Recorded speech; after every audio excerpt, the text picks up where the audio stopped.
மகிமையின் கர்த்தரும் மகிமையின் இரட்சகருமாகிய இயேசு கிறிஸ்துவின் நாமத்தில் உங்கள் ஒவ்வொருவரையும் வாழ்த்துகிறேன். பிரியமான தெய்வ ஜனமே, இந்த வருடத்தின் ஆரம்பத்திலிருந்து நம்ம கேட்டுக்கொண்டு இருக்கிற ஒரு தலைப்பு உண்டு. என்ன தலைப்பில் நம்ம செய்திகளை கேட்டுக்கொண்டு இருக்கிறோம்? ஆமென். வருடத்தின் ஆரம்ப நாளிலே டிசம்பர் 31 இரவு ஜனவரி பகலிலே நாம் கேட்ட ஒரு வார்த்தை, அற்பமானவைகளை கொண்டு தேவன் என்ன செய்கிறவராயிருக்கிறார்? அதிசயங்களை செய்கிற கர்த்தராயிருக்கிறார். எதெல்லாமோ பார்த்துட்டோம். ஆமென். உப்பிலிருந்து துப்பல் வரைக்கும் நம்ம போன வாரம் பார்த்தோம். தேவன் உப்பை கொண்டும் அதிசயங்களை செய்தார், அவர் தன்னுடைய துப்பலாகிய எச்சலை கொண்டும் அதிசயங்களை செய்தார் என்று பார்த்தோம். உணங்கி போன கோலை கொண்டும் காய்ந்து போன ஒரு கோலை கொண்டும் மோசையின் மூலமாய் அற்புதங்களை செய்தார். பச்சையான மரத்தை கொண்டும் தேவன் அற்புதங்களை செய்தார். மேலே பறக்கும் அற்பமான காக்கைகளை கொண்டும் தேவன் அற்புதங்களை செய்தார். தண்ணீருக்குள் போகும் மீன்களை கொண்டும் தேவன் அதிசயங்களை செய்தார் என்று நான் பார்த்தோம். ஆகையினாலே நாம் அழகான கிளியை போல மயிலை போல இல்லாமல் போனாலும், நாம் பாடத் தெரியாதவர்களாய் காக்காவை போல பாடினாலும், கர்த்தர் காகங்களை கொண்டும் எலியாவை உற்சாகப்படுத்தி அக்கினியை இறக்குவதற்கு எலியாவை பலப்படுத்தின கர்த்தர் அந்த காகங்கள் இல்லாமல் இருந்திருக்குமானால், நான் என்னுடைய காரியம்லாம் தான், அந்த காக்காக்கள் இல்லாமல் இருந்திருக்குமானால் எலியா இல்லை. எலியாவை நிறைய பேர் பிரசங்கம் பண்ணுவாங்க. ஆனால் எலியாவுக்கு உடன் ஊழியராக இருந்து பல மாசங்கள் அவருக்கு ஆகாரம் கொடுத்து அவரை காலையிலையும் சாயங்காலம் வந்து அவரை உற்சாகப்படுத்தி தாங்கி அவரை பலப்படுத்தினது என்ன தாங்க? சில அழகில்லாத காக்கைகள், ராகம் இல்லாத காக்கைகள். காக்காவை விட மோசங்க யாராவது இருக்கவா செய்றீங்க? இல்லவே இல்லை. அப்படியானால் கர்த்தருடைய பார்வையிலே உங்களை கொண்டும் தேவன் அதிசயமானவைகளை செய்கிற கர்த்தர் இந்த பூமியிலே உலாவி கொண்டிருக்கிறார். அல்லேலூயா. நான் அழகா இல்லை, நோ ப்ராப்ளம். எனக்கு தாளந்து இல்லை, நோ ப்ராப்ளம். எனக்கு மியூசிக் வராது, நோ ப்ராப்ளம். எனக்கு பாட வராது, நோ ப்ராப்ளம். எனக்கு ஜெபிக்க வராது, பிரச்சனையே இல்லை. கையில கொடு மகனே, நான் உன்னை பார்த்துக்கிறேன். அல்லேலூயா. சரி, இந்த நாளிலே கடைசியா நான் பார்த்தோம், நிறைய காரியங்களை பார்த்தோம். காஞ்சி போன ஒரு அத்திப்பழ அடையை கொண்டு கூட ஒரு பெரிய கேன்சர் வியாதியையும் கர்த்தர் சுகமாக்கினார். அல்லேலூயா. யோசேப்பை ரொம்ப அதிசயமா இருக்கும். அது போல கடந்த வாரத்திலே நான் உங்களுக்கு பத்தியிலே சொன்னேன், வார்த்தை இல்லாத எக்கால சத்தத்தை கொண்டு தேவன் 1,35,000 பேரை நிர்மூலமாக்கினார். எக்கால சத்தத்துக்கு வார்த்தை உண்டா? இல்லவே இல்லை. ஊதும், அவ்வளவுதான். அப்போ ஒரு சாதாரண சத்தத்தை கொண்டு எதிரிகளையும் அழிக்கும், நிர்மூல நாசமாக்கும் எக்கால சத்தத்தை கொண்டு தேவன் கிதியோனின் கோடும் அவரோடு கூட இருந்த 300 பேரும் எக்காலம் ஊதினார்கள், யுத்தம் பண்ணவில்லை. ஆனால் இந்த எக்கால சத்தம் பரலோகத்திற்கு போனது. பரலோகத்திலிருந்து கர்த்தர் இறங்கி வந்தார். ஒரு பட்டயத்தை ஒருவருக்கு விரோதமாய் ஓங்க பண்ணினார். 1,35,000 ஜனங்கள் 300 பேருக்கு நடுவிலே தோற்று அழிந்து போனார்கள். அல்லேலூயா. ஆனால் காரியம் எக்கால சத்தம் இல்லை. அந்த எக்கால சத்தம் ஊதுனவன் எப்படி இருக்கணும் அதை நான் பார்த்தோம். 32,000 பேர் எக்காலம் ஊதலை. மொத்தம் கிதியோன் கூட எவ்வளோ பேர் இருந்தாங்க? 32,000. அதில் பயப்படுகிறவரெல்லாம் ஓடி போங்கன்னு சொன்னார். இன்னைக்கும் நிறைய பேர் சபைகளிலே எவ்வளவு எண்ணிக்கையோடு நாம் ஆராதிக்கிறோம் என்பதல்ல, எவ்வளவு பேர் நின்று வர்ஷிப் நடத்துகிறார்கள் என்பதல்ல, எப்படிப்பட்டவர்கள் கர்த்தரை ஆராதிக்கிறார்கள், எப்படிப்பட்டவர்கள் பிரசங்கிக்கிறார்கள், எப்படிப்பட்டவர்கள் மியூசிக் போடுகிறார்கள் என்பதுதான் அதன் அர்த்தம். ஆமென். நான் பாயிண்ட் பயந்தவர்களை சொன்னேன். ஏன்னா இன்னைக்கு நிறைய பேர் இன்னும் ரட்சிக்கப்பட்டுட்டு கூட நான் கிறிஸ்தவன் சர்டிபிகேட் வாங்குறதுக்கு பயம். பழைய இதிலே இருப்பாங்க.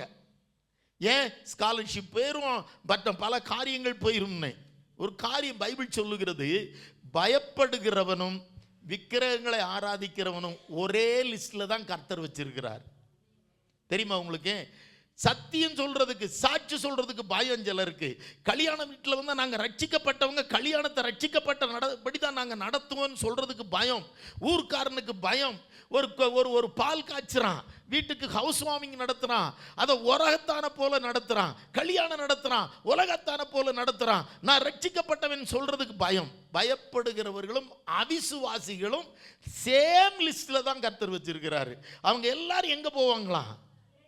இரண்டாம் மரணமாகிய அக்கினியும் கந்தம். வெளிப்படுத்தல் 21:8 படிச்சீங்கன்னா தெரியும். ஃபர்ஸ்ட் பயப்படுகிறவர்கள் தான். ரெவலேஷன் 21:8, வெளிப்பாடு புத்தகம் 21:8 நம்மளும் வாய்ச்சி நோக்கியால் மனசில் ஆகும். பீருக்கள், ஆதியம். பயப்படுகிறவர்கள் முதல்ல யாருங்க சொல்லுங்க? கர்த்தருக்கு சாட்சி சொல்லவோ, கர்த்தருக்காக ஊழியம் செய்யவோ, கர்த்தருக்காக சத்தியத்தை பிரசங்கிக்க இன்னைக்கு நிறைய பாஸ்டர்மார்களுக்கு பயம். பரிசுத்தத்தை பிரசங்கிக்க பயம். பிரசங்கிச்சா என்ன வராது? ஆளு வராது, காணிக்க வராது. பயப்படுகிறவர்களும் அவிசுவாசிகள். அப்ப ரெண்டு பேர் யாரு தான்? சேம் தான். கர்த்தருடைய பார்வையில் நீ சபைக்கு வரலாம், ஆனா கர்த்தர் கிறிஸ்தவன் தான் சொல்றதுக்கு நீ வேலை செய்யற இடத்துல, படிக்கிற இடத்துல, காலேஜில், ஆஃபீஸில் எங்க போனாலும் நான் ரட்சிக்கப்பட்டவையான்னு சாட்சி சொல்றதுக்கு நீ பயம் தன்னா நீ யாரும் ஒண்ணுதான் ஆண்டவர் கர்த்தர் பார்வையில்.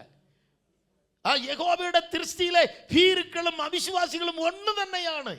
அது மாத்திரமில்லை, வேற எல்லாரும் அருவருப்பாரு, கொலைபாதர், விபச்சாரம். பயப்படுறவனும் விபச்சாரக்காரனும் ஒண்ணுதான். விக்கிரகத்தை ஆராதனிக்கணும் ஒண்ணுதான். இவங்க எல்லாரும் எங்க போயிருவாங்களா? இரண்டாம் மரணமாகிய அக்கினியும் கந்தகம் எரிகிற கடலிலே பங்கடைவார்கள். நீங்க எப்படி இருக்கிறீங்க? பயப்படாதவன் தான் எக்காலம் உத முடியும். பணத்துக்கு பயந்துடக்கூடாது. விசுவாசிகள் வருவாங்களா வரலையான்லாம் பயந்துடக்கூடாது. ஒன்னே ஒண்ணுதான், கர்த்தருடைய நாமத்திற்கு தைரியம் உள்ளவர்களாய் நிமிர்ந்து நிற்க வேண்டும். அடுத்து நான் சொன்னேன், பாக்கி 12,000 பேர் இருந்தான். எங்க கொண்டு போனார் ஆண்டவர் அவங்கள? வயிற்று டெஸ்ட், அப்புறமா சோத்து டெஸ்ட். உலகம் வேணுமா பரலோகம் வேணுமா அந்த டெஸ்ட்டுக்கு கொண்டு போனார். 11,700 பேர் குப்பரப்படுத்து தண்ணி குடிச்சான். 300 பேர் கையில் அள்ளி வாய்க்கு கொண்டு வந்து நாய்களை போல நக்கினார்கள். நல்லா கவனிக்கணும். குப்பரப்படுத்தவன் கண்ணுக்கு, நான் திரும்ப ஞாபகப்படுத்துறேன், குப்பரப்படுத்தவனுக்கு கண்ணுல என்ன தெரியும்? தண்ணியும் மண்ணும் தெரியும். குப்பரப்படுத்த தண்ணி குடிக்கிறவனுக்கு கண்ணுல என்னதான் தெரியும்? தண்ணியும் மண்ணும் தெரியும். அள்ளி வாய்க்கு கொண்டு வந்து இப்படி குடிக்கிறவனுக்கு என்ன தெரியும்? ஆகாயம் தெரியும். அல்லேலூயா. அப்போ தேவன் பயத்துக்காக ஆராதிக்கிறவன ஒருவனையும் அவன் துதியையோ, அவன் ஜபத்தையோ, அவன் காணிக்கையோ, அவன் ஊழியத்தையோ தேவன் அங்கீகரிப்பதில்லை. குப்புறப்படுத்து தண்ணி குடிக்கிறான்னா அவனுக்கு எதை நிரப்பணும்? எதை நிரப்பணும்? வயரை நிறைக்கணும், அவ்வளோதான். அள்ளி குடிக்கிறான்னா அவனுக்கு என்ன செய்யணும்? வயர் நிறையிட்டாலும் பரவாயில்ல, தொண்டை நனைஞ்சா போதும். ஏன்னா ஒரே நதியில தான் இவங்களை கொண்டு போய் இறக்குறாரு. ரெண்டு பேருக்கு ஒரே சான்ஸ் தான், ஒரே உலகம்தான், ஒரே பிரசங்கம் தான். ஆனா கொஞ்சம் பேருக்கு சோறு வேணும், வயர் நிறையணும், வீடு வேணும், வேலை வேணும், கல்யாணம் நடக்கணும். இதுக்காகவே கூடுகிற கூட்டம் ஒரு கூட்டம் இருக்கு. எனக்கு உன்னதத்தை நோக்கி நான் ஓடுகிறேன். எனக்கு வயிற்றுக்காக அல்ல நான் கர்த்தரை தேடுவது. முதலாவது நான் தேவனுடைய ராஜ்யத்தையும் அவருடைய நீதியையும் தேடுகிற மகனாக எனக்கு தேவராஜ்யம் தேவராஜ்யம் ஏசு எப்பொழுது வருவாரோ என்று நான் பறந்து போக ஆயத்தமாக இருக்கிறேன் அப்படின்னு சொல்றவன் தான் மியூசிக் போடணும், அப்படின்னு சொல்றவன் தான் பாட்டு பாடணும், அப்படின்னு சொல்றவன் தான் பிரசங்கம் பண்ணணும். அவன் எக்காலம் ஊதுனாதான் எரியோ கோட்டையை உடையும், இல்லைன்னா ஈச்ச கூட சாகாது. 32,000 பேர் இருந்து ஆராதிச்சாலும் பிரசங்கித்தாலும் பிரயோஜனம் இல்லை. குப்பர விழுந்து ஆராதிச்சாலும் பிரயோஜனம் இல்லை. கொஞ்சம் பேர் இப்ப விழுந்துகிட்டே கிடக்கானுங்க. ஆராதனையில் அப்படி பட்டு பட்டு பட்டு பட்டுன்னு விழுந்து கேட்டா பரலோகத்துக்கு போறானுங்களா? இப்பவே போயிட்டு வந்துடுறாங்க. ஏன்னா அப்புறம் என்ன செய்ய மாட்டாங்க, இவங்க சேத்தப்புறம் போக மாட்டாங்க. அதனால இப்பவே போயிட்டு வந்துடுறாங்க. நம்மளாம் நிரந்தரமா போற ஆளு. அல்லேலூயா. போயிட்டு போயிட்டு வந்துட்டு கடைசியில் போக மாட்டாங்க கொஞ்சம் பேர். என்னத்தையா சொல்றாங்க? ஒண்ணு மாத்திரம், ஆகையினால் எக்காலம் ஊதுனதுனால அல்ல, எக்காலம் ஊதுகிறவங்க எப்படி ஊதுனா? உலகத்தை வெறுத்தவன், வயிற்றுக்காக கர்த்தரை பின்பற்றாதவன். இன்னைக்கு நம்ம தொடர்ந்து பார்க்க போகிறோம். Praise the Lord. தேவன் எக்காலம் ஊதுவதற்கென்று தெரிந்து கொண்டவர்கள். எப்படி எக்காலம் ஊதணும், யார் எக்காலம் ஊதணும்னு சொல்லி இன்னொரு லிஸ்டும் வச்சிருக்கிறார். நீங்க எடுத்து படிச்சு யோசுவாவின் புஸ்தகம் 6ஆம் அதிகாரம். வேகமா ஒரு 25 மினிட்ஸ் இல்லைன்னா 30 மினிட்ஸ் அதுக்குள்ள முடிக்க போறோம். பாயிண்ட்ஸை மட்டும் உங்களுக்கு ஞாபகப்படுத்துகிறேன், கவனமா பாருங்க. நான் ஜெபம் பண்ண எக்காலம்ங்கிறது சொல்றது அது இன்னொரு பைபிள் ஸ்டடி தான் எடுக்கணும். இப்போ இதில் எடுக்க முடியாது. எக்காலம் என்கிறது ஆக்சுவலா spiritually you and me is trumpet. We are trumpet. நம்மலாம் யாருங்க? நம்ம தான் எக்காலம். சத்தம் எங்க இருந்து வருது? நம்முடைய தொண்டையிலிருந்து வெளியே வர்றது. நான் உங்களுக்கு புரியுற மாதிரி ஒரு வார்த்தை சொல்லிடுறேன். ஓ வாயிலிருந்து வருகிற சத்தம், அது துதியோ பிரசங்கமோ வசனமோ பாட்டோ, இந்த எக்காலத்திலிருந்து வருகிற சத்தம் எரிகோ மதில உடைக்கணும்னா, பிசாசை விரட்டணும்னா, அத்திமரத்தை பிடுங்கணும்னா, மலைகளை சமுத்திரத்தில் உருட்டி தள்ளணும்னா, லாசருவை உயிரோட எழுப்பணும்னா, குருடரின் கண்களை திறக்கணும்னா, குஷ்ட ரோகிகளை சுகமாக்கணும்னா, உனக்கு எதிரிகளை அழிக்கணும்னா, கோட்டைகள் உடைய வேண்டும் என்றால் துதித்தால் நடக்காது.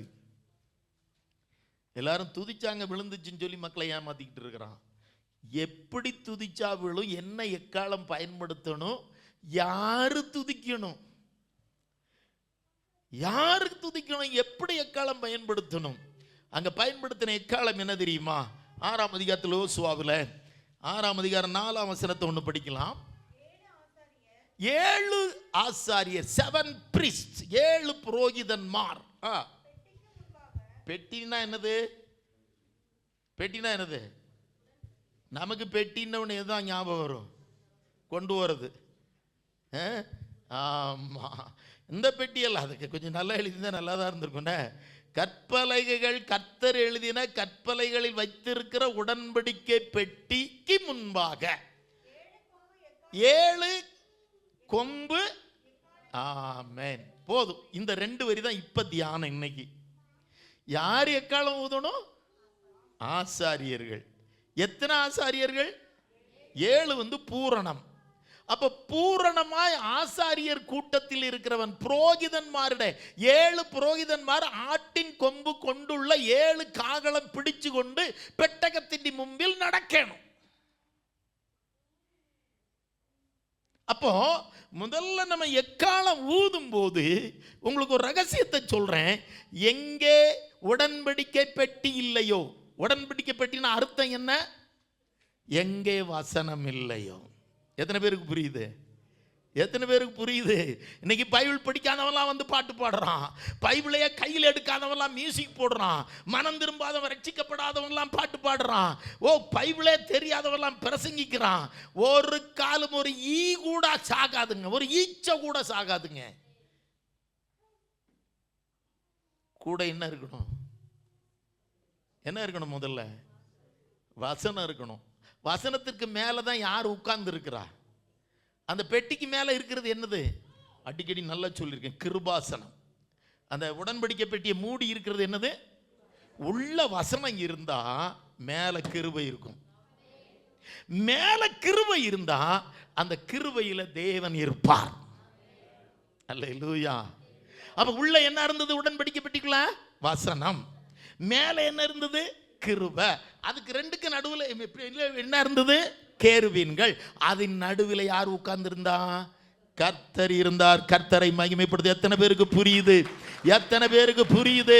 உன்னுடைய வாழ்க்கையில ஹல்லேலூயா, நீ துதிக்கிறது பெரிய காரியம் இல்ல, நீ இசைக்கிறது பெரிய காரியம் இல்ல, நம்முடைய வாழ்க்கையில பிரசங்கிக்கிறது பெரிய காரியம் இல்ல, கூட வசனம் பெட்டி இருக்கணும். இன்னைக்கு வசனமே கிடையாது. வசனம் இல்லாத ஆராதனைகள் பெருகி போனது. வசனமே தெரியாதவர்கள் எல்லாம் 10 பாட்டை வச்சுக்கிட்டே வாழ்க்கையை ஓட்டிக்கிட்டு இருக்கிறான். எங்க வசனம் இல்லையோ அந்த சத்தம் ஒரு ஈயை கூட அசைக்காது. பின்ன கோட்டை எங்க உடைக்க?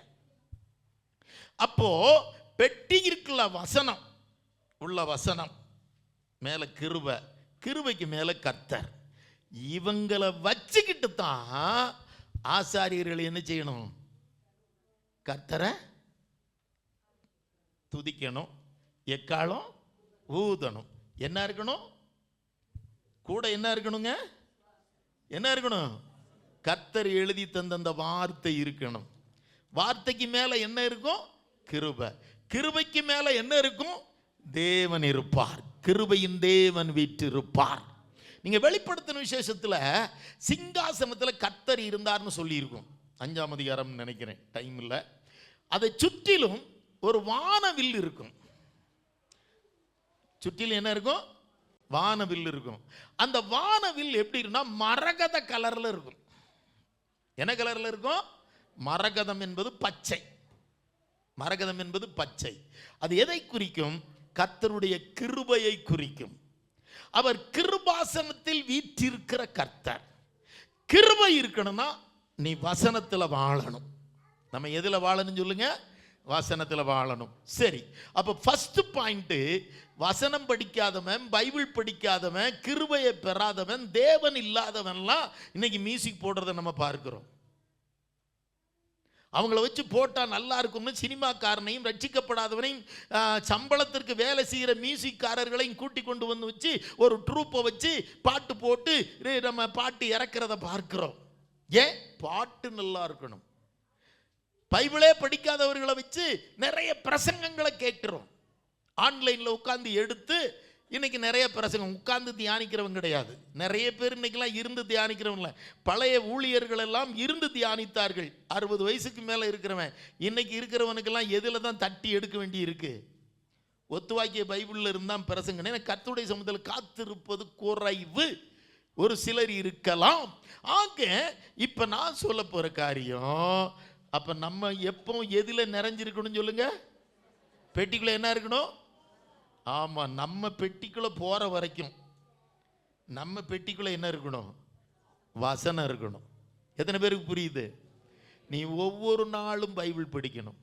எப்பவும் கூட கர்த்தருடைய வார்த்தை இருக்கணும். இரவும் பகலும் அவருடைய வேதத்தை தியானிக்கிற மனுஷன், பிரைஸ் தி லார்ட், மனுஷன் அப்பத்தினால் மாத்திரமல்ல தேவனுடைய வாயிலிருந்து புறப்படும் ஒவ்வொரு பிழைப்பான். உம்முடைய வசனம் என் கால்களுக்கு தீபம், பாதைக்கு. பிரைஸ் தி லார்ட், அல்லேலூயா. அவனுடைய வசனத்தை கர்த்தர் சொன்னார், என் வசனத்திற்கு நடுங்குகிறவனை நான் நோக்கி பார்ப்பே, என்னுடைய வசனம் வெறுமையாய் திரும்பாது. Praise the Lord. அவர் தமது வார்த்தையினாலே பிசாசுகளை துரத்தி நோய்களை குணமாக்கினார். வானமும் பூமியும் ஒளிந்து போனாலும் அவருடைய வார்த்தைகள் ஒளிந்து போவதில்லை. அவர் சொன்னார், இந்த உலகத்தை நியாயந்து இருக்கிறது ஒன்று இருக்கிறது, நான் அல்ல, நான் சொல்லிய இந்த வசனமே. யோவான் 12:48 படிச்சீங்கன்னா தெரியும். நான் சொல்லி இந்த வசனமே கடைசி நாளில் நியாயம் தீர்க்கும். அல்லேலூயா. அப்ப நம்மள நியாயம் தீர்க்க போகிறது என்னதுங்க? இந்த வார்த்தைங்க. இதை மறந்தவன் ஓசியா 4:6 சொல்லியிருக்கு, நீ என் வேதத்தை மறந்தால் நான் உன் சந்ததியவே மறந்துடுவேன். அதனால தான் பைபிள் படிங்கிறேன். தாயா இருக்கிறவங்க, தகப்பனா அப்பாவா இருக்கிறவங்க, அம்மாமா இருக்கிறவங்கள நினைச்சுக்குங்க, நீ பைபிள் படிக்க மறந்துனா ஆண்டவர் உன் பிள்ளைகளை மறந்துடுவானா. ஒருவேளை நீ இன்ஜினியருக்கு படிக்க போடலாம், டாக்டருக்கு படிக்க போடலாம், பெரிய பெரிய ஐடி ஃபீல்டில் வேலை செய்யலாம். ஆனால் கர்த்தரால் மறக்கப்பட்ட சந்ததிகளாய் உன் பிள்ளைகள் மாறி விடுவார்கள். ஆகையினால் பெற்றோர்களை அன்போடு கேட்டுக்கொள்ளுகிறேன், வசனம் படிக்க மறவாத, பைபிள் படிக்க மறக்காத, பைபிள் படிக்க மறக்காத, பைபிள் படிக்க மறக்காத. நிறைய படிக்க வச்சுட்டேன், டாக்டருக்கு வச்சுட்டேன், இன்ஜினியருக்கு வச்சுட்டேன், ஐடி ஃபீல்டுக்கு வச்சுட்டேன், பிசினஸ் மேன் ஆகிட்டேன். ஆனால் கர்த்தர் மறந்து விட்டார். ஏன் தெரியுமா? நீ பைபிள் படிக்க மறந்ததுனால கர்த்தர் உன் பிள்ளைகளையும் மறந்துட்டார். அதனால தான் பிள்ளைகள் இன்னை வாழ்க்கையில் தடுமாறுது கிடந்து. லட்சக்கணக்கில் வருமானம் வந்தால் கூட குடும்பம் நல்லா இல்லை, சந்தோஷமாக இல்லை. 1 லட்சம் வருதுங்கிறான், 10லங்கிறாங்க. 1.5 லட்சம் வருதுங்கிறான், 10லங்கிறான். என்னப்பா சொல்கிறீங்க? ஒன்றுமே புரியல எனக்கு. ஏன்னா கிறிஸ்து இல்லை. தாயும் தகப்பனுமாய் இருக்கிற, அம்மையும் அப்பாவுமாய் இருக்கிற கர்த்தருடைய பிள்ளைகளே, அப்ப நீங்க யாருக்காவையாவது நீங்க பைபிளை படிங்க. உங்க பிள்ளைகளை கர்த்தர் நினைக்கணும்னா அம்மாவே ஐயாவே நீங்க என்ன செய்ய? ஆமா, நீ உன் தேவனுடைய வேதத்தை மறந்தாய், நான் உன் பிள்ளைகளை மறப்பேன். சரி, இப்போ நம்ம அடுத்த பாயிண்ட்டுக்கு வருவோம். அப்போ வார்த்தையில நின்றுகிட்டு தேவ கிருபையை பெற்று தேவ பிரசன்னத்தோடு துதிக்கிற கூட்டத்தில் நம்ம இருக்கணும். அப்போ நீ அவனுடைய வாயிலிருந்து வருகிற ஒவ்வொரு வார்த்தையும் வெறுமையாய் திரும்பாது. அது துதிக்கிறதா இருக்கலாம், பைபிள் படிக்கிறதா இருக்கலாம், சத்தமா வசனத்தை சொல்றதா இருக்கலாம். அடுத்து நான் சொன்னேன் 7 ஆசாரியர்கள். அது என்ன எக்காலம்னு சொன்னேன்? கொம்பு எக்காலம், ஆட்டின் கொம்பு கொண்டுள்ள இந்த கொம்பு எக்காலம். அதுல ஒரு பாயிண்ட்டை சொல்லிடுறேன். அது கொம்பு எக்காலம் ஒரு பாயிண்ட் சொல்லிடுறேன். இன்னைக்கு கேட்கிறவர்களுக்காக சொல்றேன். கொம்பு வேணும்னா, 7 கொம்பு வேணும்னா, இது செம்மறி ஆட்டுக்கடாவின் கொம்பு. ரேம்னு இங்கிலீஷில் எழுதியிருக்கும். என்ன எழுதியிருக்கும்? Ram's horn, trumpet of ram's horn எழுதியிருக்கும். செம்மறி ஆட்டின் கொம்பு. வெள்ளாடுலாம் ஆண்டவருக்கு தேவையில்லை. வெள்ளாட்டு கொம்பு எப்படி இருக்கும்? கோலாடுன்னு போறேன் மலையாளத்தில், கோட்டுன்னு. வெள்ளாட்டு கொம்பு எப்படி இருக்கும்? நேர மேலாக்க இருக்கும். அதாவது திமிர் பிடிச்ச ஆத்துமெல்லாம் இப்படித்தான் இருக்கும். ஆனால் செம்மறி ஆட்டு கொம்பு எப்படி இருக்கும் பார்த்துருக்கீங்களா? சைடில் அப்படி திருகி வரும். சைடில் திருகி வரும். ஆமாம், அகங்காரம் பிடிச்சவன் கர்த்தருக்கு தேவையில்லை. நீ எப்படிப்பட்டவனா இருக்கணும்? கர்த்தருடைய வசனத்திற்கு நீ உன்னை வளைத்து கொடுக்கிறவனாய் காணப்பட வேண்டும். அதை கூட விட்டுருங்க. இப்போ 7 கொம்பு வேணும்னா என்ன செய்யணும் சொல்லுங்க? 7 கொம்பு வேணும்னா என்ன செய்யணும்? சீக்கிரம் சொல்லுங்க. எத்தனை ஆட்டுக்கடா ஜீவன் கொடுக்கணும்? எத்தனை ஆட்டுக்கடா ஜீவன் கொடுக்கணும்? அப்ப இந்த எக்காலம் எங்க இருந்து வருது? 4 ஜீவன்கள் பலியாய் கொடுத்து அது தங்கள் ஜீவனை அர்ப்பணித்ததினால் அந்த கொம்பிலிருந்து சத்தம் உயரணும். எத்தனை பேருக்கு புரியுதுன்னு தெரியல. 2வதாக, உன்னை ஜீவ பலியாய், உன் சரீரத்தை ஜீவ பலியாய் ஒப்பு கொடுத்து நீ கர்த்தரை துதிக்கணும். எனக்கு பாட தெரியும், துதிக்க தெரியும் என்று துதிக்கிறது நல்ல. ரோமர் 12:1 சொல்லப்பட்டிருக்கிறது, அன்னி பிரியமான சகோதரர்களே, நீங்க என்ன செய்யணுமா? உங்கள் சரீரங்களை பரிசுத்தமும் தேவனுக்கு பிரியமான ஜீவ பலியாய் ஒப்பு கொடுக்க வேண்டும் என்று தேவனுடைய இரக்கங்களை முன்னிட்டு உங்களை வேண்டிக் கொள்ளுகிறேன். இதுவே நீங்கள் செய்யத்தக்க புத்தியுள்ள. ஆமென். மலையாளத்தில், சகோதரன்மாரே, தேவத்தின் மனசில் ஒத்து നിങ്ങളെ പ്രബോധിപ്പിക്കുന്നത്, നിങ്ങൾ ബുദ്ധിയുള്ള ആരാധനയായി നിങ്ങളുടെ ശരീരങ്ങളെ ജീവനും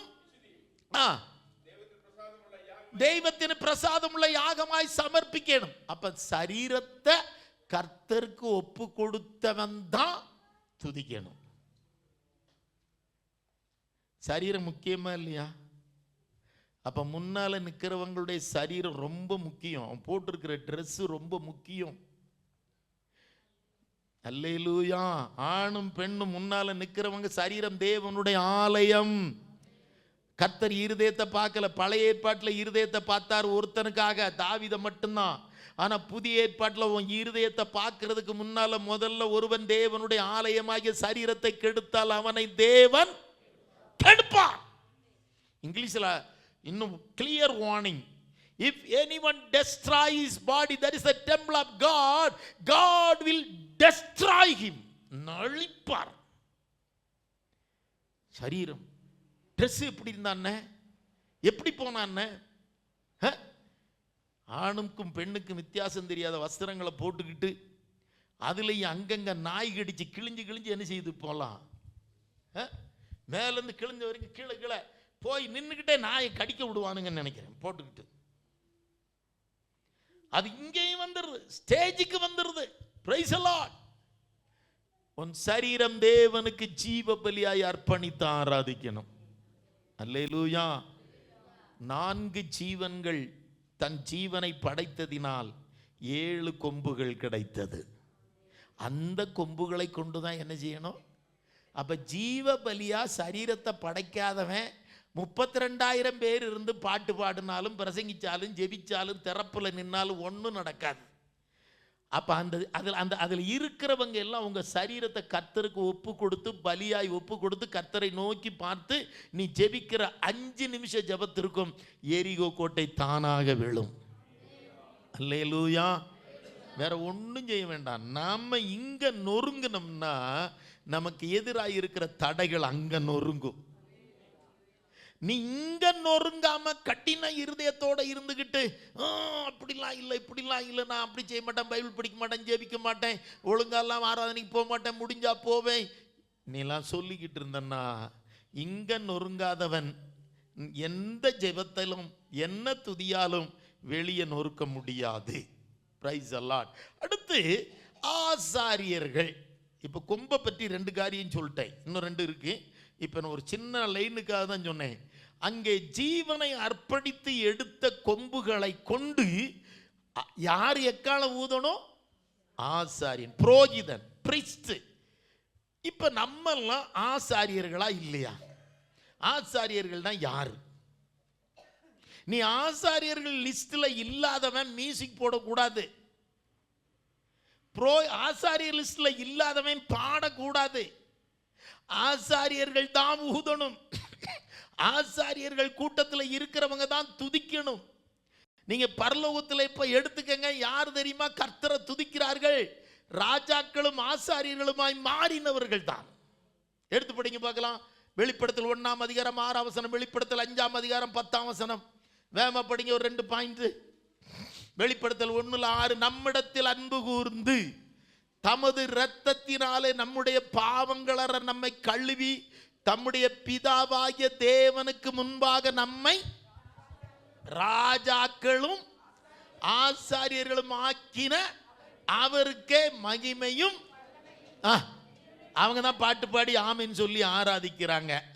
நம்மை சிநேகிக்கின்றவனும் நம்முடைய பாவம் போக்கி நம்மை தன் ரத்தத்தால் விடுவிச்சு தன் பிதாவாகிய தெய்வத்தின் முன்பாக நம்மை ராஜ்யமும் புரோகித வர்க்கமும் ஆக்கி தீர்த்தவனையா வந்து என்னென்னைக்கு மகத்துவம் பலவும். ஆமென். யார் பாட்டு பாடுனாங்க?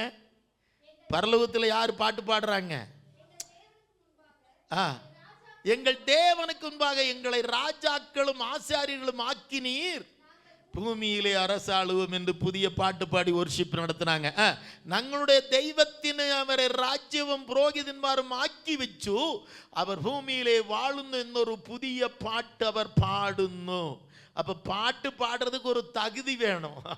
ட்ரைனிங் எடுத்துட்டு பாடுறது இல்லை, டேலண்ட் இருந்தா பாடுறது இல்லை. பாடணும்னா ஒண்ணு வேணும், இயேசுவின் ரத்தத்தினால் கழுவப்பட்ட ராஜாக்களின் கூட்டத்தில் இருக்கிறவன் மட்டும்தான் பாட்டு பாடுனா, துதிச்சா, வசனத்தை பிரசங்கம் பண்ணா, ஜெபிச்சா கர்த்தர் கேட்பார். ரத்தத்தால் கழுவப்படணும், ரட்சிக்கப்பட்டு இருக்கணும். அப்போ ஒருத்தன் மியூசிக் போட வர்றானாலே மியூசிக் டீம் கூப்பிடுறவங்க, நீ ரட்சிக்கப்பட்டிருக்கியா, உன் பாவத்தை அறிக்கை செஞ்சிருக்கிறியா, இல்லைன்னா நீ வராத போயிரு. நீ இல்லைனாலும் பரவாயில்ல, கையை தட்டி பாட்டு பாடினாலே கர்த்தர் எரிகோ கோட்டையை உடைப்பார். அல்லேலூயா. பாடுறதுக்கு வர்றியா, நீ ரட்சிக்கப்பட்டிருக்கணும். கொயர், நாங்க 50 கொயர் 100 கொயர் எல்லாம் தூக்கி வேற மாதிரி போட்டுருவார் கர்த்தர். நான் எந்த குரூப்ல இருக்கிற, நான் ராஜாக்களும் ஆசாரியர்களுமாக இருக்கிறோமா? இயேசுவின் ரத்தத்தினால் பாவம் போக கழுவப்பட்டவர்கள் ஊதுகிற எக்கால சத்தத்தில் எரிகோ கோட்டை உடைகிறது. அல்லேலூயா. எல்லாரும் நினைக்கிறாங்க துதிங்க துதிங்க துதிங்கன்னு. எல்லாரையும் 100 200 1000 பேர் வச்சு துதிச்சா உடைஞ்சிரும், துதிச்சா உடைஞ்சிரும். ஒன்றும் நடக்கலடாப்பா, சபை தான் உடையுது. துதிக்க துதிக்க எதுதான் உடையுது? சபை தான் உடையுது. இந்தியாவில் சபைகள் பூட்டப்படுது, சபைகள் நொறுக்கப்படுது. இவன் துதிக்கிறேங்கிறான், எல்லாம் உடைஞ்சி நொடைஞ்சி தகராறாகுது, தகர்ந்து தரிப்பணம் ஆகுது. அதாவது சபைகளுடைய நம்பர்ஸ் இன்னும் பெருகிட்டு இருக்குது. ஏன் தெரியுமா? ஆனா விசுவாசிகளுடைய ரட்சிக்கப்பட்டவருடைய நம்பர்ஸ் கூடல. ஏன் தெரியுமா? நான் இப்ப சொன்னேன்ல, ஒரு சபையில இருந்து 10 பேரை கொண்டு போய் 4 பேர் 4 சபை உண்டாக்கிடுறான். ஆனால் எங்கே இருந்த எண்ணிக்கை தான் இதெல்லாம். எங்கேயோ ஒரு இடத்துல இருந்த எண்ணிக்கை கொண்டு போய் வச்சுக்கிட்டு, அதுலேயும் கொஞ்சம் பேர் இன்னைக்கு பாவம் போக கழுவப்படுன்னு பரிசுத்தத்தை குறித்தோ மனம் திரும்புதலை குறித்தோ பிரசங்கமே கிடையாது. ஆரம்பம் தொட்டு முடிவு வரையும் நாம் என்ன செய்ய போகிறோம்? பரலோகத்துக்கு போக போகிறோம்னு ஆராதித்து கொண்டு இருக்கிற கூட்டத்தை பார்க்கிறோம். இது கிறிஸ்து ஏமாற மாட்டார். அவரை மியூசிக் போட்டு பாட்டு பாடிலாம் அவரை ஏமாத்து அவருக்கு லஞ்சம் பிரைபு கைக்கூலிலாம் கொடுக்க முடியாது மக்களே. அவர் உன்னுடைய வாழ்க்கையினுடைய ஒரிஜினாலிட்டி பார்க்கிறார். நீ மனம் திரும்பின மகனாய் மகளாய் இருந்து இயேசுவின் இரத்தத்தினால் பாவம் போக கழுவப்பட்டவனாய் இருந்தால் நீ கர்த்தருடைய ஆசாரிய கூட்டத்தில் இருக்கிறாய். அல்லேலூயா. உன் ஜெபத்திற்கு பதில் உண்டு. நீயே தலையில கை வச்சு ஜெபிச்சனா அற்புதம் நடக்கும். நீயே வயிற்றுல கை வச்சு ஜெபிச்சனா அற்புதம் நடக்கும். நீயே கால் வச்சு ஜெபிச்சனா அற்புதம் நடக்கும். ஏனால் பாவம் போக கழுவப்பட்டவர்கள் ராஜரீக ஆசாரிய கூட்டத்தில் இருக்கிறவர்கள் உங்கள் வாயிலிருந்து புறப்படுகிற சத்தத்திற்கு பவர் உண்டு, வல்லமை உண்டு. ஆமென். சொல்லி பார், தெரியும். அற்புதங்களை செய்து பார், தெரியும். நீ சொல்லும் போது அங்க அற்புதம் நடக்கும். அடுத்ததாக யார் ராஜாக்கள் கூட்டம்? 1 பேதுரு 2ஆம் அதிகாரம் 9ஆம் வசனம். 1 பத்ரோஸ் 2:9. 1 பீட்டர் 2:9. நீங்களோ உங்களை அந்தகாரத்தினின்று தம்முடைய ஆச்சரியமான ஒளியினிடத்திற்கு வரவழைத்தவருடைய புண்ணியங்களை அறிவிக்கும்படிக்கு தெரிந்து கொள்ளப்பட்ட சந்ததியாயும் ராஜரீகமான ஆசாரிய கூட்டமாயும் பரிசுத்த ஜாதியாயும் அவருக்கு சொந்த ஜனமாயும் இருக்கிறீர்கள். நீங்களோ அந்தகாரத்தில் தண்டு அற்புத பிரகாசத்திലേക്ക് നിങ്ങളെ വിളിച്ചവന്റെ സൽഗുണങ്ങളെ ഘോഷിപ്പാൻ തക്കവണ്ണം തെരഞ്ഞെടുക്കപ്പെട്ട ഒരു ജാതിയായും രാജകീയ പുരോഹിത വർഗവും വിശുദ്ധ വംശവുമാകുന്നു, സ്വന്തവുമാകുന്നു. ആമേൻ. സമയമില്ല, അതുകൊണ്ട് ഞാൻ തന്നെ വായിച്ചു തീർത്തേക്കാം. Praise the Lord. நல்லா புரியுங்க. யார் ராஜரீக ஆசாரிய கூட்டம்? அந்தகாரத்திலிருந்து கிறிஸ்துவினுடைய அற்புத பிரகாசத்திலேக்கு. மார்வலஸ் லைட்னு இருக்கும் இங்கிலீஷில். Marvellous light. நம்மளாம் எதுக்கு வந்திருந்தவங்க தான் ஆசாரியர்கள்? இருட்டில் இருக்கிறவன் பாட்டு பாடி பிரசங்கம் பண்ணி காரியம் கிடையாது. இருட்டில் இருக்கிறவன் பிரசங்கிச்சோ ஜெபிச்சோ காணிக்க கொடுத்தோ காரியம் கிடையாது. நீ அந்தகாரத்திலிருந்து ஒளியாகிய அற்புத பிரகாசமாகிய மார்வலஸ் லைட் ஆகிய இயேசுவினுடைய வெளிச்சத்திலே நடக்கிற கர்த்தருடைய பிள்ளையாய் காணப்பட வேண்டும். அல்லேலூயா. நம்ம இருளின் பிள்ளைகளா ஒரு காலத்தில் இருந்தோம். இயேசு சொன்னார், நான் உலகத்திற்கு ஒளியாயிருக்கிறேன். என்னுடைய வெளிச்சத்தில் நடக்கிறவன் ஒரு நாள் இருளிலே நடக்க மாட்டான்னு சொன்னார். அதே மாதிரி எபேசியரில் நீங்க பார்த்தீங்கன்னா தெரியும், முன்னே நாம் அந்தகாரமாய் இருந்தோம், இப்பொழுதோ நீங்கள் கிறிஸ்துவுக்குள் வெளிச்சமாய் இருக்கிறீர்கள். அப்போ உங்கள்கிட்ட இருள் இருக்கான்னு பார்க்கணும். செபிக்கிறதுக்கு முன்னால, பைல் பிடிக்கிறதுக்கு முன்னால பாவ இருள், ஒரு சின்ன விபச்சாரம், சின்ன வேசித்தனம், boy friend, girl friend, cinema, serial, செல்ஃபோனில் உட்கார்ந்துக்கிட்டு இன்ஸ்டாகிராமில், ஃபேஸ்புக்கில் பல காரியங்களை செய்து கொண்டு இருக்கிற இருளின் மக்கள் இன்றைக்கும் சபையில் போய் பைபிள் படிக்கிறதையும் ஜெபிக்கிறதையும் பாடுகிறதையும் நிறைய பார்க்கிறோம். கர்த்தர் அதனால தான் கம்முன்னு போயிட்டார். என்னத்தைய ஆளு, நான் உங்ககிட்ட இல்லடாப்பா. ஏன்னா இருளுக்குள் இருந்து கொண்டே தான் இன்றைக்கு தேவனையும் ஆராதிக்கிற கூட்டம் நிறைய பேர் இருக்கிறோம். இதை அடித்து பிரசங்கினா அந்த சபையில் ஆள் இருக்காது. ஏன்னா இருளில் இருக்கிறவனுக்கு வெளிச்சத்தில் வருவதற்கு பிசாசு விட மாட்டான். நம்மளாம் எந்த கூட்டத்தில் இருக்கணும்? ஆச்சரியமான ஒளியாகிய கிறிஸ்துவனுடைய வெளிச்சத்தில் நடக்கணும். அந்தகாரத்திற்கு நமக்கு என்ன கிடையாது? இருளுக்கும் ஒளிக்கும், ஆமாம், விசுவாசிக்கும் அவிசுவாசிக்கும் பங்கு இல்லை. இதை புரிகிற மாதிரி பழைய ஏற்பாட்டிலிருந்து ஒரு 5 நிமிஷம் நான் உங்களுக்கு சொல்லி முடிக்கிறேன். ஆசாரியர்களை கர்த்தர் எப்படி தெரிந்து கொள்ளுகிறார், எப்படி, how God selected royal priest family. இந்த ஆசாரிய கூட்டத்திற்கெல்லாம் இங்கிலீஷில் சொல்லப்பட்டிருக்கு ராயல் பிரிஸ்ட்ஹுட். நம்மளாம் யாரா? Royal family. ராயல் ஃபேமிலிக்குனாலே மதிப்பு எத்தனை பேருக்கு தெரியும்னு சொல்லலை. நம்மளாம் யாருங்க? ஏமா சொல்லு. ரட்சிக்கப்பட்ட பிள்ளைகள்லாம் என்ன ஃபேமிலியா? சொல்லும் போதே பாரு, என்ன family? Royal family. We are. இருட்டு வாங்கிட்ட இல்லைன்னா நீ யார் தான்? Royal family. நம்முடைய ராயல் கிங் யாரு? இயேசு கிறிஸ்துனுடைய ஃபேமிலிங்க நீங்க. சரி, இவங்களை எப்படி எப்படி அவங்க செலக்ட் பண்ணாங்களா?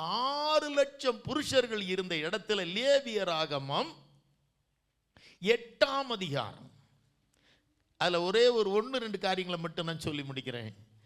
கர்த்தர் ஆசாரியர்களை எப்படி தெரிந்தெடுக்கிறார்? லேவிய புஸ்தகம் 8 அல்லேலூயா. முதல்ல கர்த்தர் சொல்றார், பின்னும் கர்த்தர் மோசேயை நோக்கி 2ஆம் வசனத்துல சொல்றாரு, நீ இஸ்ரவேல் புத்திரிடத்தில் சொல்ல வேண்டி இல்லையே, சாரி, நீ ஆரோனையும் அவன் குமாரனையும் வரவழைத்து. ஆ வாக்கு மலையாளத்தில் இல்ல, ஆ வாக்கு எവിടെ இருக்கிறது പറഞ്ഞാൽ 6ஆம் வசனம் ஒன்று வாய்ச்சை 6:8 மோசே அகரோனையும் அவன் புத்திரன்மாரையும் அடுக்கல் வருத்தி. இதாங்க ஃபர்ஸ்ட் பாயிண்ட். ஐயா, ஊர்க்காரன் கூட்டத்தில் ஆரோனும் ஃபேமிலியும் இருந்தாங்க. 6 லட்சம் புருஷர், மொத்தம் 30 லட்சம் ஜனங்கள் கூட தான் இவங்களும் இருந்தாங்க. ஆனா அவனை ஆசாரியனா மாற்றுவதற்கு, அவனை புரோகிதனா மாற்றுவதற்கு, அவனை தேவனுடைய ஊழியக்கார சந்ததிகளாய் மாற்றுவதற்கு முதல்ல கர்த்தர் செஞ்ச காரியம் என்ன தெரியுமா? அந்த 30 லட்சம் ஜனங்களுக்குள்ள இருந்து, அந்த 6 லட்சம் புருஷன்மார்களுக்குள்ள இருந்து கர்த்தர் இவர்களை பிரித்தெடுத்தார். ஃபர்ஸ்ட் பாயிண்ட் என்னதான் தெரியுமா? Separated from common people. Israel பீப்புள்னாலே காட்ஸ் பீப்புள் தான் சொல்லுவாங்க, கர்த்தருடைய ஜனங்கள் பாங்க. கர்த்தருடைய ஜனங்களுக்குள்ளேயும் துன்மார்க்கர் இருந்ததினாலே ஆசாரிய கூட்டத்திற்காக அந்த 30 லட்சம் ஜனங்களுக்குள்ள இருந்து ஒரு ஆரோனையும் அவன் பிள்ளைகள் 4 குடும்பத்தை மாத்திரம் பிடிச்சு எடுக்கிறாருங்க. மலையாளத்தில் வாக்கு பாசஸ் மரம் ஒத்திரி உபயோகிக்கும் கேட்டோ, வேறுபாடு. பிரசங்கத்தில் பல அடிக்கடி அப்பப்போ அவர் உபயோகிക്കുന്ന ஒரு வாக்குண்டு, നമ്മളെല്ലാം வேறுபாடு காணிக்கணும். என்னதுங்க കേട്ടിട്ടുണ്ട് സാർ. സാറ് തമിഴായി പോയില്ല, അതുകൊണ്ട് കുഴപ്പമാണ്. ഇവിടെ ജനിച്ച് ഇവിടെ തന്നെ വളർന്ന് ഇപ്പം நம்ம மலையாளத்தில் பேசினால் அவர் தமிழில் பேசுவார். எனக்கு மலையாளம் மறந்து போயிடும். பிரைஸ் எல்லாம் வேறுபாடு, அதாவது பிரித்தெடுக்கப்பட்ட லைஃப். முதல் ஸ்டெப்பே அதுதான். நீங்க உன் சொந்தத்தோட இருக்கிறதற்காக இருந்தால், ரட்சிக்கப்படாதவங்க அப்பாவா இருக்கலாம், அம்மாவா இருக்கலாம், மாமாவா இருக்கலாம், அண்ணனா இருக்கலாம், தம்பியா இருக்கலாம், வேலை செய்கிறவர்களா இருக்கலாம், சுற்றிலும் சொந்தங்களா இருக்கலாம், அவர்களுக்கு நடுவில் நீ இருந்தாலும் நீ ராஜரிக ஆசாரிய கூட்டமாக கர்த்தருடைய சொந்த ஜனமாய் ராயல் பிரிஸ்ட்ஹுட் ஃபேமிலியா மாறணும்னா முதல்ல you should come out from that peoples. நீ வெளியே வரணும். உன்னை பார்த்தா தெரியணும் இவங்க எப்படிப்பட்டவங்க. இந்த எஸ்டேட்டில் தான் இருக்காங்க, இவங்க எஸ்டேட்டோடு கூட சேர்ந்து வாழ மாட்டார்கள். இவர்கள் பிரித்தெடுக்கப்பட்ட தேவ ஜனம். பிழையாம் சொல்லுகிறான், இஸ்ரவேல் மக்களை பார்த்து சொல்லுகிறான், இந்த ஜனங்கள் ஜாதிகளோடு கலவாமல் தனியே வாசம் பண்ணுவார்கள். இன்னைக்கு நீ எப்படிப்பட்ட லைஃப் நடத்துறீங்க? ரட்சிக்கப்பட்டேன்னு சொல்லி ஸ்கூலில் என்ன பண்ணுறீங்க, காலேஜில் என்ன பண்ணுறீங்க, பார்ட்டிக்கு போனால் என்ன பண்ணுற, கல்யாணத்துக்கு போனால் என்ன பண்ணுற, பாருக்கு போனால் என்ன செய்கிற, அவனை போல நீயும் கை வைக்கிறியா? சிலர் கேட்டால் சொல்கிறான், சும்மா கொஞ்சம் போல பெக்கடிச்சேன், கொஞ்சம் குடித்தேன், வாயில் வச்சு விட்டான், கொஞ்சம் இழுத்தேன். என்கிட்ட ஒரு சகோதரன் சொன்னார், நான் ஒய்ஃபை கூப்பிட்டேன், நான் எப்போவாவது கொஞ்சம் கொஞ்சம் அடிப்பேன். ஏம்மா, அடுத்து நீ அழகான பிரியாணி செஞ்சு கொஞ்சம் ஒரு ஸ்பூனில் அசிங்கத்தை அள்ளி என்ன செய்ய, கொஞ்சம் நிறைய வைக்க வேண்டாம். உங்கள் வீட்டுக்காரர் அப்பப்போ கொஞ்சம்லாம் அருவறுப்பெல்லாம் சாப்பிட்டுக்கிடுவார். கொஞ்சம் அந்த பக்கத்தில் ஏதாவது கிடந்துன்னா கொஞ்சம் ஸ்பூனில் அள்ளி இந்த பிரியாணி மேலே வச்சு அவர்கிட்ட கொண்டு போய் என்ன செய்ய, ஏங்க ஃபுல்லாக பிரியாணி தான், ஆனால் கொஞ்சம் என்ன வச்சுருக்கேன், சாப்பிடு. கேட்டு சாப்பிடுவியான்னு. ஜாக்கிரதை.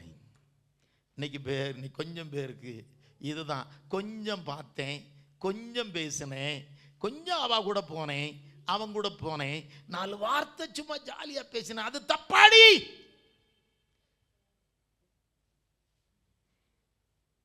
நீ பிரித்தெடுக்கப்பட்டவன், நீ பிரித்தெடுக்கப்பட்டவள், நீ பிரித்தெடுக்கப்பட்டவள், பிரித்தெடுக்கப்பட்டவன்.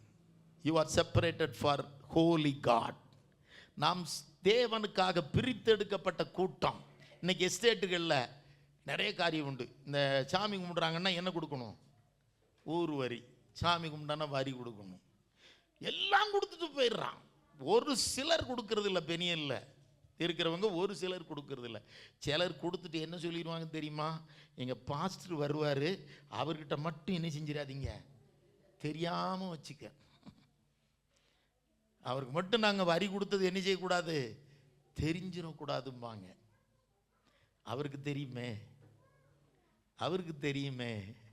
நீ கொடுத்தன்னா அவன் செய்கிறதற்கு அவனோட சேர்ந்து நீயும் அந்த தெய்வத்தை என்ன செய்கிற, அந்த விக்கிரகத்தை என்ன செய்கிற, கும்பிடுற.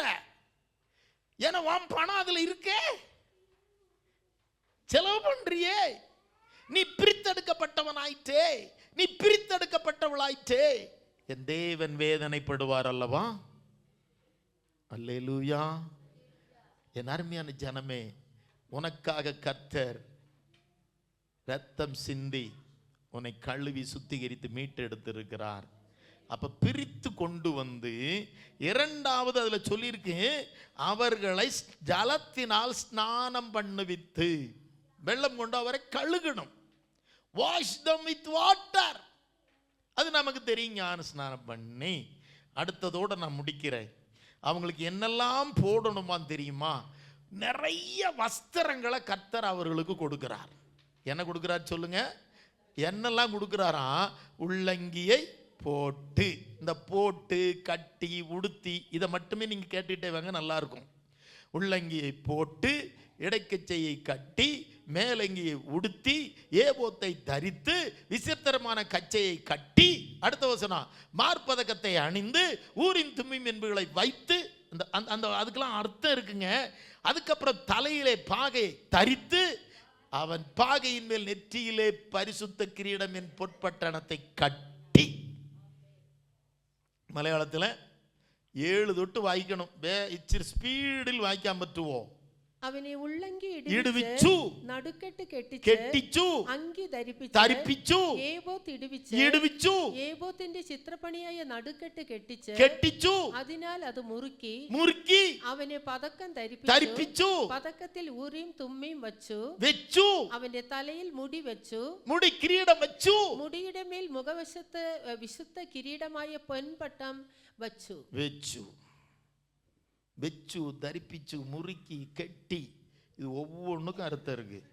வைக்கிறது வேற, கெட்டுறது வேற, முறுக்கி கட்டுறது வேற.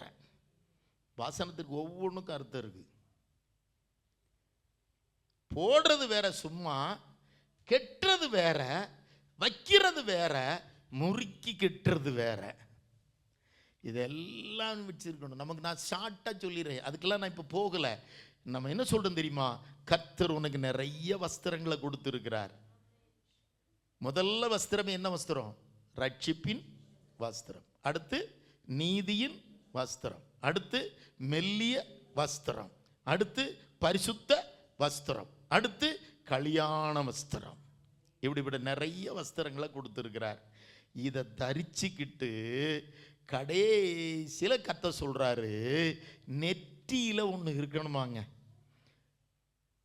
என்ன இருக்கணுமா? அதுல பரிசம், கர்த்தருக்கு பரிசுத்தம் என்று எழுதப்பட்ட ஒரு நெற்றி பட்டம் இருக்கணும்.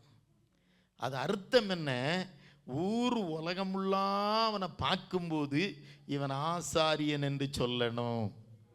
உன் நெற்றியில எழுதி இருக்கணும். ஆபீஸுக்கு போனா, கல்யாணத்துக்கு போனா, சாவு வீட்டுக்கு போனா, மரண வீட்டுக்கு போனா, பீச்சுக்கு போனா, பார்க்குக்கு போனா, எந்த இடத்துல போனாலும் நெற்றியில் எழுதிப்பட்டு இருக்கணும், இவன் கர்த்தருடைய பிள்ளை, கர்த்தருக்கு பரிசுத்தம். அல்லேலூயா. பார்த்தாலே தெரியும். சிலர் பழைய காலத்துல சொல்லுவாங்கல்ல, இந்த பாரு அவன் முகத்திலே எழுதி இருக்கும்பாங்க, இல்லைன்னா அவன் நெத்தியில எழுதி இருக்கும்பாங்க. இந்த பாரு அவன் அப்பன் பிள்ளைங்கிறது அப்படியே எழுதி ஒட்டி இருக்குன்னு சொல்லுவாங்கல்ல, அப்பா பிள்ளைன்னு நெற்றியில எழுதி ஒட்டணும் மகனே. அந்த அளவுக்கு தேவன் எல்லா வஸ்திரங்களையும் தரித்தவனாக நீ இந்த உலகத்தில் எப்பவும் எல்லா வஸ்திரமும் தரிச்சிருக்கணும்.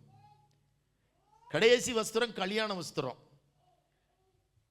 ஒரு மணவாளன்னு ஒரு மணவாட்டி என்னைக்கு தான் கல்யாண வஸ்திரம்னு தரிப்பாங்க? கல்யாணத்தை அன்னைக்கு. ஆனால் நமக்கு என்கேஜ்மெண்ட்டும் முடிஞ்சிட்டு எப்போ கல்யாணம்னு தெரியாது. ஆகையினால டெய்லி என்ன வஸ்திரத்திலே தான் நீ அலையணும். ஏன்னா ஆண்டவர் மணவாளன் எப்போ வருவார்னு தெரியாது.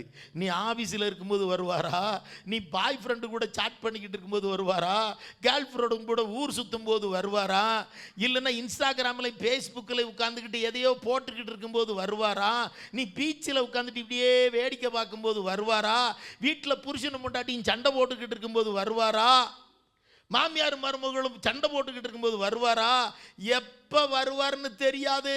எப்பவும் எல்லா வஸ்திரங்களையும், நீதியின் வஸ்திரத்தையும் பரிசுத்த வஸ்திரத்தையும் நெற்றியிலே கர்த்தருக்கு பரிசுத்தம் என்கிற பட்டத்தையும் கட்டின மகளாக தேவன் கொடுத்த கல்யாண வஸ்திரத்தோடு கூட அப்போ ஒரு எக்காலம் ஊதப்போகுது.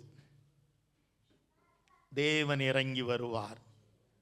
கடைசி எக்காலம் துணிக்கும். மேகங்களின் மேல் மேக ரதத்தோடு தேவன் வருவார். அப்பொழுது உயிரோடு இருக்கிற நாமும் மேக ரதத்தின் மேல் எடுத்து கொள்ளப்பட்டு அவரோடு கூட நித்திய விருந்திலே பங்கெடுக்க கர்த்தர் நம்மளை கொண்டு போவார். எத்தனை பேர் இதுக்கு தான் நம்ம கர்த்தர் ஆராதிக்கிறோம்? இதுக்கு தான் நம்ம கர்த்தர் ஆராதிக்கிறோம். ஒரு சபை வேணுங்கிறதுக்காக அல்ல, அடக்கத்திற்கு ஒரு சபை வேணும் பாஸ்டர் வேணுங்கிறதுக்காக அல்ல, கல்யாணத்திற்கு ஒரு சபை வேணும் பாஸ்டர் வேணுங்கிறதுக்காக அல்ல. எனக்கு ஒரு எக்காலம் கடைசி ஒரு எக்காலம் தொனிக்கும். அல்லேலூயா. இந்த நாளில் நான் இங்கே நிறுத்துகிறேன். பிரியமான கர்த்தருடைய பிள்ளையே, அப்போ எப்போ இவன் ஆசாரியனா மாறுகிறான்? பிரித்தெடுக்கப்பட்டு, கழுகப்பட்டு, வஸ்திரங்கள் தரிக்கப்பட்டு, நெற்றியிலே பொற்பட்டம் கட்டப்பட்டு, அடுத்து அபிஷேக தைலத்தினால் அவன் அபிஷேகம் பண்ணப்படும் பொழுது, பரிசுத்தாவின் நிறைவை பெறும் பொழுது அவன் ஆசாரியனாய், புரோகிதனாய், பிரிஸ்டாய் மாறுகிறான். நாமும் அப்படி மாறினவங்க தான் வர்ஷிப் டீமில் இருக்கணும், பிரசங்கத்தில் இருக்கணும், ப்ரேயரை லீட் பண்ணணும், மியூசிக் டீமில் இருக்கணும். இப்படி ஸ்ட்ரிக்டாக நடத்தினா இந்தியாவில் எழுப்புதல் கண்டிப்பாக வரும். அல்லேலூயா. நல்லவனை பார்த்தும் செலக்ட் பண்ண பாட தெரிஞ்சவனை பார்த்தும் மியூசிக் போட தெரிஞ்சவனை பார்த்தும் சம்பளத்துக்கு காசு கொடுத்து அவன் சினிமாவுக்கு போடுறவனும் சட வளர்த்தவனையும் கம்மல் போட்டவனையும் மூக்குத்தி போட்டவனையும் ஆவிகளா இன்னும் கேவலப்படுத்துறானுங்க கர்த்தரை. இவன் எத்தனை வருஷம் இன்னும் ஆராதிச்சாலும் சரி, திறப்பில் நிற்கிறேன்னு சொன்னாலும் சரி, தேவன் விரும்புகிற பரிசுத்தம் சபையில் இறங்கி வரணும். அல்லேலூயா. இப்போ நீங்கள் இங்கே இருக்கிறது கொஞ்சம் பேர் தான். உங்கள் வீட்டுக்கு தேவன் எரிகோ கோட்டைகளை உடைப்பதற்கு இன்னைக்கு இறங்கி வந்திருக்கிறார். உன் பிள்ளைகளுக்கு நடக்க வேண்டிய நன்மைகளை தடுக்கிற எரிகோ கோட்டைகளை உடைக்க கர்த்தர் இறங்கி வந்திருக்கிறார். உனக்கு இருக்கிற வேலையிலே, பிசினஸில் இருக்கிற தடைகள் என்கிற எரிகோ கோட்டைகளை உடைக்க கர்த்தர் இறங்கி வந்திருக்கிறார். உன் கோட்டையை உடை. ஊரு இந்தியா எப்படியும் போட்டு விடு. முதல்ல நீயும் உன் குடும்பமும் ஆசீர்வாதமாக இருப்பதற்கு நீ தடைகளை தகர்க்கிற ஃபேமிலியாக, குடும்பமாக மாற கர்த்தர் உங்களுக்கு இன்றைக்கு கிருபை தருவாராக. கர்த்தர் இன்றைக்கு உங்களுக்கு கிருபை தருவாராக. நீ வசனத்தின் மேல் வாழுவாயாக, தேவ பிரசன்னத்தில் வாழுவாயாக. பிரித்தெடுக்கப்பட்டவன் பட்டவள் என்பதை குடும்பத்திலும் வெளிப்படுத்துவாயாக. உன்னை சுற்றிலும் இருக்கிறவன் சொந்த பந்தத்திற்கு நடுவிலும் நீ ரட்சிக்கப்பட்டிருக்கலாம், அவன் சொந்த பந்தம்லாம் ரட்சிக்கப்படாமல் இருக்கலாம், அவன் மகளுக்கோ மகனுக்கோ கல்யாணம் இருக்கலாம், அல்ல ஹவுஸ் வார்மிங் இருக்கலாம். இதை இப்படி பண்ணு, ஒரு பூசணிக்காய் தொங்க விடு, இல்லைன்னா ஒரு கழுதப்படத்தை போடு, இல்லைன்னா இந்த ஒரு வாழையை கட்டி வை, இல்லைன்னா சாதகம் பாருன்னு சொன்னா சொல்லணும். நாங்கள் கர்த்தருக்கு பிரித்தெடுக்கப்பட்டவர்கள். அதெல்லாம் செய்ய மாட்டோம். எங்கள் கர்த்தர் எங்களோடு இருக்கிறார். ஏன் உங்களுக்கு அன்னைக்கு இந்த சூழ்நிலையில் எப்போ ஒரு குடும்பம் எழும்புதோ அன்னைக்கு தாங்க உங்கள் வீட்டில் தடைகள் தகரும். இன்னைக்கு கர்த்தர் உங்கள் நடுவிலே உலாவிக் கொண்டிருக்கிறார். கண்களை மூடுவோம், கர்த்தரை நோக்கி பார்ப்போம். கர்த்தாவே, நீர் விரும்புகிற ஒரு ராயல் பிரிஸ்ட்ஹுட் ஃபேமிலியாக நாங்கள் மாற எங்களை அர்ப்பணிக்கிறோம். குடும்பம் குடும்பமாக ஒப்பு கொடுங்க. ஒரு ராயல் பிரிஸ்ட்ஹுட் ஃபேமிலியாக எங்களை அர்ப்பணிக்கிறோம்.